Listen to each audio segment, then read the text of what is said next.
everything I need. Bit of lunch. Just something to keep me going. Oh, I've got a hell of a pack up here. I should be chewing on this all the way down, I can assure you. One a day, one of me 7 a day, should I say. So yeah, I'm all ready to go. I'm picking up, I'm not over sure quite what it is, but I've got a sneaking feeling it's a Morris wagon, flatbed wagon. Looks like it, I've only seen a little tiny photo. And a weird thing, which is a Scarroll's mechanical horse converted from a Reliant three-wheeler, just as if they're not odd enough already. But there is going to be quite a lot of stuff there of interest. There always is. So I'll have a little scout round and keep my eye open while I'm there, like, you know. Which, because everyone knows now, I can't help. I walk into a building, my eyes are everywhere, really. You know, a bit like a burglar, but so I'll find something, I bet.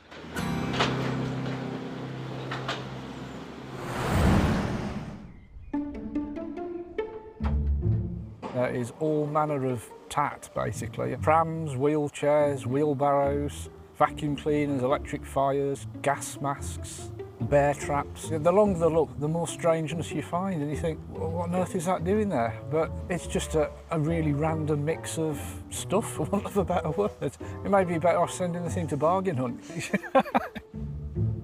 In Staffordshire, Paul Parry's preparing for the UK's top extraction squad, Derek. Don't forget the socks. Oh, and the socks, coming out of the Acme mangle, yeah. I mean, who doesn't want an Acme mangle to do their socks with? And with buried treasure lurking in every corner, Paul may have bitten off more than he can chew. I only saw the truck myself probably about 5 weeks ago, and I came in and took some pictures and sent them off to Derek. It all seems to be things from, like, modern life of the 30s and 40s. Some old irons, a children's scooter, what looks like an old accordion or something down there, a jelly mould. It's a collection of sort of modern history, really. And what is it? Well, the actual lorry, it's a Blue Star, 1930s, and that's really as much as I know about it. I believe there's only 2 in the country. There's this one here, and there's one at the Black Country Museum. It's what I've been told by Nora. But yeah, it is a serious piece of lorry. Well, Nora is the lady who owns the farm and the barn and the vehicles, and she's also our landlady, so we have a very nice converted cowshed we live in. Damien lives in a converted hayloft. It's a nice little community, look out for each other. But yeah, we're just really helping Nora thin out some of her many, many things that she doesn't need or doesn't know what to do with. Nora's husband, John, was a collector. I know the little white thing, I think he pulled it out of the scrapyard. Here we have, well, I'm not really sure what this is, to be honest. I've never seen one before. It could be a tuk-tuk on steroids. Well, we think it's a delivery van, but we don't know. What's it called? It's a Lion omnibus thing. For me, I think it was built on a Robin Reliant chassis or something. There's an R on the steering wheel, and it only has 3 wheels, but it's just a strange... It looks like something Grandad would have built in the shed. You know, it's just weird. Oh, there you go, look, it's a mechanical mule, 500 weight, by Lion Omnibuses. You don't pass money on the road, do you? No. No, I've never seen one. Never seen one at all. I've no idea what Derek will make of it either. Shifting the sock mangle truck and the Lion omnibus thing might not be that straightforward. But Paul and Damien do have a digger with a tow chain and a spaniel to direct proceedings. So I'm going to push him forward now, and then we'll see how we're going to pull out back again.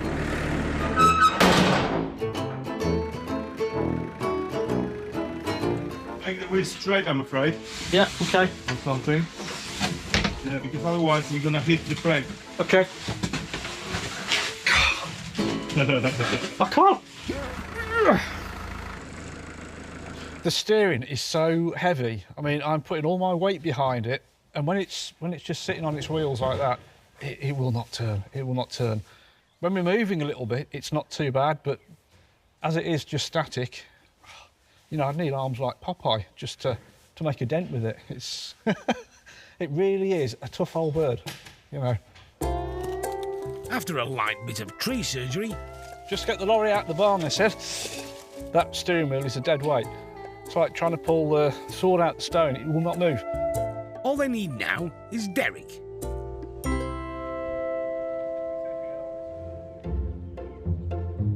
Derek's arrived in Staffordshire to collect the Blue Star truck, its mountain of memorabilia, and the Lion Omnibus thing. Hi, Derek. Nice to meet you. And you, mate? She's only little, isn't she? Yeah, the mechanical mule. Mechanical mule, yeah. A weird little thing, isn't it? Oh, God. That's dummy. Yeah, that doesn't work. The actual door doesn't have a handle on the outside. Oh, does it not? It's on the inside. Right. Oh, you got one that side as well? Oh, well, that's the main thing, isn't it? What reserve are we thinking on, mate? I'll have to refer you to Nora, but I think just whatever it goes for, this one. Yeah, I think it's probably right, yeah. Ain't going to make a load of money, but it might surprise you. I think it's a great little thing. A little novelty thing, isn't it? I wouldn't have a clue where it's going to wind up. Made it out of marine ply, hasn't he? Sheets are made before or something. What have we got here? We got a Morris? No, it's a Blue Star. Never seen one. Big, isn't it? It is big. And the steering is very heavy. I bet it is and all. Wonder what it'll weigh. About 4 ton. 4? I think so, yeah. Be too heavy for that trailer. Well, that is big. Woo! I only saw one little picture of the front of it. I didn't see anything else. I sense there's a problem here. Oh, it's a big problem. Yeah, ain't going to go on that trailer, that's for sure. And wants at least a 7.5 tonner, 10 tonner to pick that up, doesn't it? Without a doubt. Well, that's a bugger, isn't it? Do you realise Paul has spent the past 2 hours trying to get this thing? I know, yeah, well, I can imagine that, yeah, and I'm really sorry about that. But I had no idea it was as big as that. I mean, not only is it heavy, it's long wheelbase, isn't it? Yeah. Wow. The collections always prove a challenge, and the Blue Star will have to stay put for now. But we're going to make the best of it. I'm going to get that Reliant on. We'll be all right. It's just one of them things, isn't it?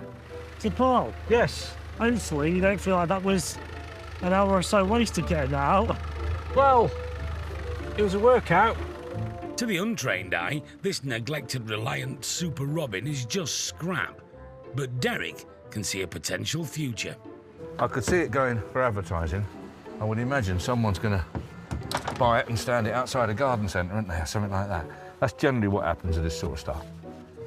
Making use of a vehicle in a way that it was never designed for. I love all that. I don't know what it's going to fetch. 1,500 quid, for argument's sake. But it's always going to be worth 1,500 quid. And like I tell people, you can spend all the money you like on newspaper advertising, radio advertising, whatever, and it might work, but the money's gone. That will work, and the money's still there. That's the difference. It's a win-win. I'm sad we can't get the lorry on, though. At least one's gone. Not the one we really wanted gone, but it's so heavy.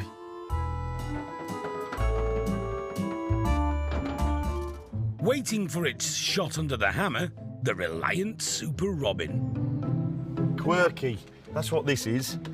Now, some people are going to look at it and laugh. Some are going to think, oh, what is it? Some are going to just think it's hideous. And hopefully someone somewhere is going to love it. We just got to find him. It tickled me because there is a door, but it isn't a door, it's a fake door. It's just literally a dud. There is no door there, but obviously it's designed to look like a door. And the seat and the steering wheel's like right back there, giving the frontage of my Scania. In fact, I think my Scania bonnet, yeah, it's only 6 inches longer. So you actually sit really in the back. It's completely useless, isn't it? You've got a little bit of cargo area in the back, sat there, and all that in front of you. I think it's meant to look like a Scamel Scarab, isn't it? There's bits of what look to be aluminium, there's bits of wood. I think it maybe come out the back door of MFI, a lot of it. Would I want to go anywhere in it? Absolutely not. All I know is it's a bit of advertising, it's a bit of fun, and it's quirky. So that'll do, won't it? The 1977 Reliant, a nicely made little thing based on a Reliant three-wheeler on the lines of a Scamel Scarab type approach. 500 then, 550, 600 £, 800 £, 850, says Alan at 850. 900 on the net. Lincolnshire in, you're in at 9. 950, you're out, Alan, at £1,000. Yep, 1,000 and 1150. These guys in Lincoln, they know what they're bidding at. Look, £1,500 we've got here, 1,500 and 50. 1,550, 1,600. 1,650 at £1,700, at £1,750. Third and last time, hammer's coming down at 1,750. Is it the daughter of the gentleman that built it? Yes. Oh, perfect ending. So, what happened to the G-Star truck with its incredible payload of British life from 1930 to 1970? Oh, it's a big problem. Yeah, ain't gonna go on that trailer, that's for sure. The truck saw daylight for the first time in years, and the owner decided there were too many memories to let go of. I can't blame her, really. I mean, her husband had it for a good number of years. It's obviously got a tremendous soft spot in her heart. So I can quite understand the way she feels. And while it's there in the barn, she can go in and have a quick look whenever she wants, can't she? And people have got fond memories of vehicles that are in their family ownership. So she's hanging on to something of his. You don't need to do anything, just leave them. And that's what she's done. Dad was a real family man. Second to his family was cars, buses, vintage, trains, everything. But he needed to know the ins and outs, so exact. A real engineer. Growing up, I guess, was a little bit different. He had a village garage in Wiltshire, and my memories, he'd already built a few cars. And then he started building 2/3 scaled models of the vehicles he particularly liked. In rural Lincolnshire, Helen Conboy has been reunited with a rare piece of family history. There was a Facebook group set up for all of Dad's vehicles by a friend of his, Peter, and he put it on the group that it had come up for sale, and the auction was in 2 days. When we saw it, we couldn't let it go again. It just had to come back. Bring it home. Affectionately nicknamed Greenfly, the Reliant was the brainchild of Helen's dad, Alexander Sandy Fraser, an automotive inventor who worked for the Mini Cooper race team. And you weren't the only bidder? No, no. Unbelievably. Yeah, that was more shock. We just couldn't believe there was somebody bidding against us. And then it was a challenge. And it was like a joke gone wrong. I think Dad would have been laughing. So you just had to have it then? Yes, once your mind's made up. Sandy's ambitious building project started back in the 60s.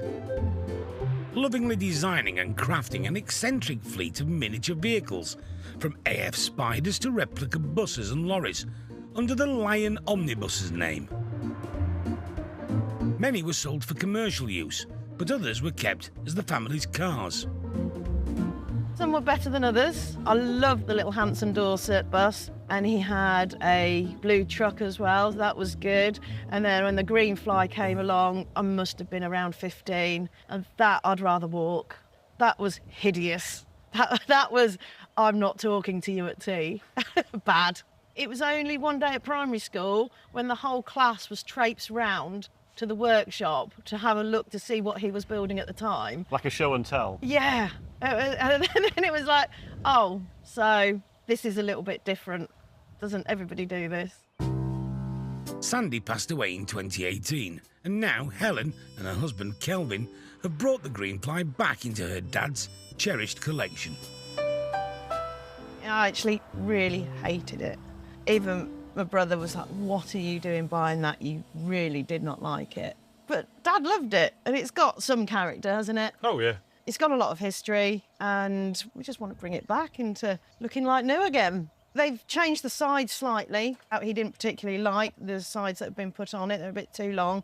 Thinks it takes it away from the original. But it is all original. So all the rivets are there, all the steel, the seats he put in there. There's some work for you. Just a little bit, yes. So there's some work to do, but yeah, we'll get it back. So Kelvin, you're going to be the one getting your hands dirty? I'm afraid so. Yes, I'll be the one who's going to have to rebuild this. It was never built for speed. It was never built for anything more than he needed a work van, and that was the practical solution in his head, was to buy a Robin Reliant and build this scaled down version of a Scamel. He had vascular dementia, but even when he was really poorly, he was talking about building another Greenfly because he'd like to see another one. I don't think we need another one. And it was like, I'm pleased that idea never got off the ground. So it begs the question now, what are you going to do with it? Well, we're not really sure yet. Our son Alex is 16, so whether he'll ever want it, I don't know. It's got to be used. It was a workhorse. Dad wouldn't have wanted us to keep it, just sat around not doing anything. I have a feeling a use will probably be found for it. and I it will think so. stay. Yeah.